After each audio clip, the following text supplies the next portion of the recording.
Gusto mo bang yumaman o gusto mo lang magmukhang mayaman? Big difference, di ba?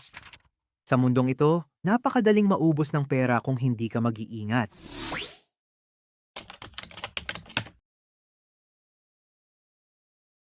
Maraming tao ang nagtataka kung bakit kahit anong sipag nila ay nananatili silang sawi sa pananalapi. Ngayong araw, alamin natin ang 7 pangunahing mistakes na dapat mong iwasan upang hindi ka tuluyang mamulubi. Kung ready ka nang baguhin ang takbo ng iyong financial life, makinig ng mabuti at huwag kukurap. Unang-una sa listahan, ang palaging pagbili. Ito ang biglaang pagbili ng mga bagay na hindi naman talaga kailangan, base lamang ng panandaliang emosyon. May bagong labas na gadget. Swipe ng credit card agad. Ang tawag dito ay pansamantalang ligaya, ngunit pang matagalang dusa. Ang bawat barya na nilalagay mo sa mga bagay na walang halaga ay baryang ninanakaw mo para sa future mo. Tandaan, ang tunay na mayaman ay hindi basta-basta nadadala sa temptasyon ng damdamin tuwing mamimili. Piliin ang pangangailangan bago ang pagwawaldas.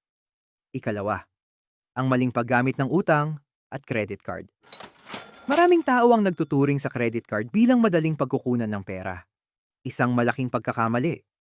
Ang credit card ay pera ng bangko, hindi mo pera. Oh no! Kapag ginamit mo ito ng hindi kontrolado, para ka na ring naghukay ng sarili mong libingan sa utang. Ang interes ay unti-unting lalamunin ang iyong kinikita hanggang sa wala nang matira sa iyo. Ow! Gamitin lamang ang credit card kung may pambayad ka na cash sa iyong bangko. Huwag mong hayaan na malubog ka sa utang gamit ang credit card. Pero warning lang, panandali ang saya lang yan at dadating ang panahon na iiyak ka kung wala ka pang pambayad. Ikatlo, ang mamuhay ng higit sa kakayahan. Ito ang Uh-oh! tinatawag na lifestyle inflation. Habang tumataas ang sweldo, mas tumataas din ang gastos.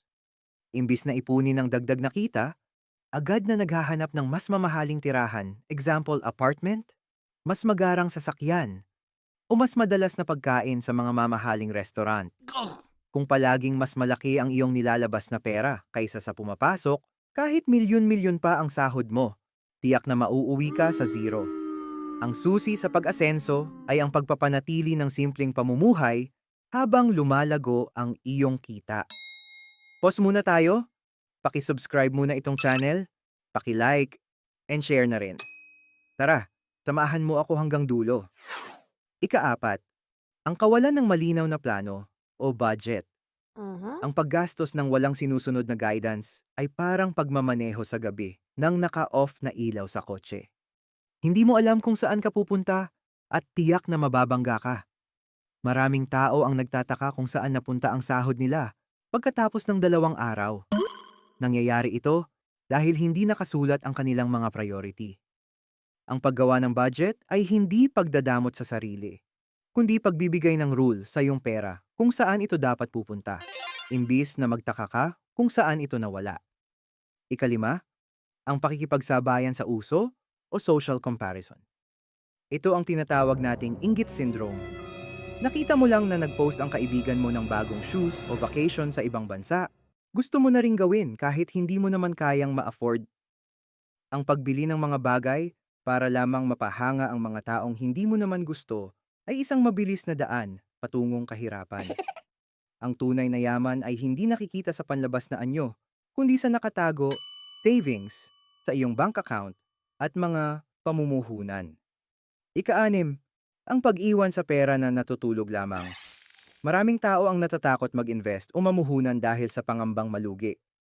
Kaya naman, hinahayaan lang nila ang kanilang ipon sa mga traditional banks na may napakababang interes. Ang hindi nila alam, unti-unting binabawasan ng inflation ang tunay na value ng kanilang pera kada taon. Upang hindi mamulubi, kailangan mong matutunan kung paano pagtrabahuhin ang pera para sa iyo.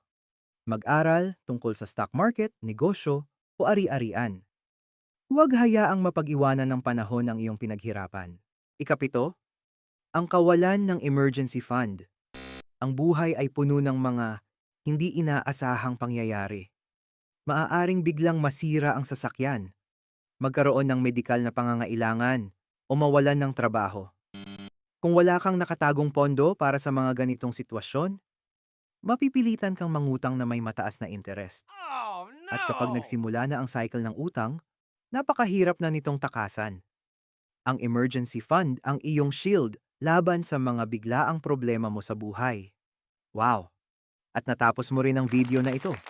Tandaan mo, ang pag-iwas sa pamumulubi ay hindi lamang tungkol sa kung gaano kalaki ang iyong kinikita, kundi tungkol sa kung paano mo pinamamahalaan ang bawat baryang hawak mo.